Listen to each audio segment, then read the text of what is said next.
বেগম পাড়ায় বাড়ি বানাইছিস, আমি কি বানাম না? এই কথা যে কইবে না এর গ্যারান্টি কি?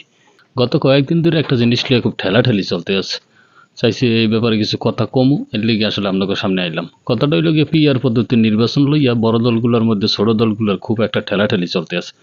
পিআর পদ্ধতি নির্বাচন বাংলাদেশে না থাকলেও পৃথিবীর বিভিন্ন দেশে কিন্তু আছে। তা বিভিন্ন দেশে থাকলেও সেই দেশের মানুষের চরিত্র আর আমাগো দেশের মানুষের চরিত্র যে এক, এটা তো বলা যাবে না। সেই ছোট্ট আমাগো মতো পাতি নেতা থেকে শুরু করিয়া উপরের নেতারা যে পরিমাণ দুর্নীতিবাজার, যে পরিমাণ মিথ্যাবাদী, আসলে পিআর পদ্ধতি নির্বাচনে কতটুকু সফল হইবে এই দেশ, কতটুকু উন্নতির শিখরে যাইবে, সেটা আসলে এখনই বলা যায় না।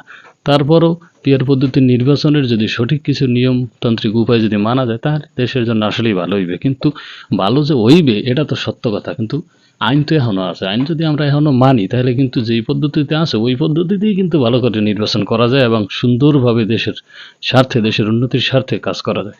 কিন্তু আমরা তো হেই মানুষ না। আপনি দেখেন সরকার আয় সরকার যায়, আপনি একটা দলের সাপোর্ট করেন, মুইও একটা দলের সাপোর্ট করি, আর একজন একটা দলের সাপোর্ট করে। সাপোর্ট করা কিন্তু দোষের না, কিন্তু যার যার ব্যক্তিগত জায়গা থেকে কে কতটুকু সৎ সেটা হচ্ছে বিষয়। তা আমরা কেরা সৎ? আমরা ক্ষুদ্র নাগরিক যারা আছি হেরাই মোটামুটি সৎ। বাকিগুলো যা দেখতে আছি শুরু থেকে শেষ পর্যন্ত, এখন পর্যন্ত এই কয় বছরের বয়স, সবাই কিন্তু টাহার পাহাড় কম বেশি কামাই এদিক ওদিক চলে গেছে।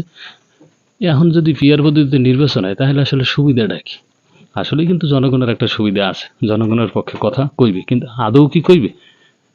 বড় দলরা ভয় পাইতেছে ছোট দলের, ছোট দলরা ভয় পাইতেছে, ছোট দলরা চাইতেছে যে সংসদে যাওয়ার লিগে। আসলে স্বার্থটা যদি জনগণের জন্য হয় তাহলে তো ভালো, কিন্তু এই কয়েকদিনের যে অবস্থা, তাতে যে জনগণের স্বার্থ দেখবে এটা কিন্তু মনে হয় না।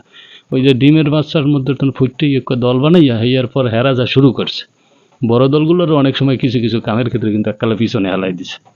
ঐতিহ্যবাহী যে দলগুলো, যে দলগুলোর এত বছরের সুনাম, তাদের নেতাকর্মী বেশি থাকার কারণে তাদেরও দুর্নাম আছে এবং ভালো দুর্নামই আছে। কিন্তু যারা আসলে সৎ সাহস নিয়ে দেশের লিগে লড়তে আইছে, কিন্তু হ্যাগো দেখেন এই 10 মাসের মধ্যে 15-20টা দল ভুইফর দল হইছে, কিন্তু হ্যাগো কিন্তু দুর্নীতি শেষ নেই। তো 10 মাসেই যদি এত হয়, তাহলে হেরা পিয়ার পদ্ধতিতে নির্বাচনে যাই এসে সংসদে খাড়াইয়া যে জনগণের লিগে কথা কইবে, এ আর বড় দল করে যে ট্র্যাপে ফেলাইবে, এটা বুঝবো না কেমনে?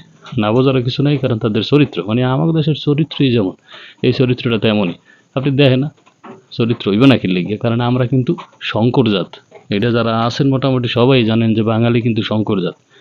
ইউরোপ আমেরিকার আমরা যারা আছি, এই আগে আমাকে যারা শাসন করে গেছে, এই এর সব সংমিশ্রণে আমরা বাঙালি জাতি।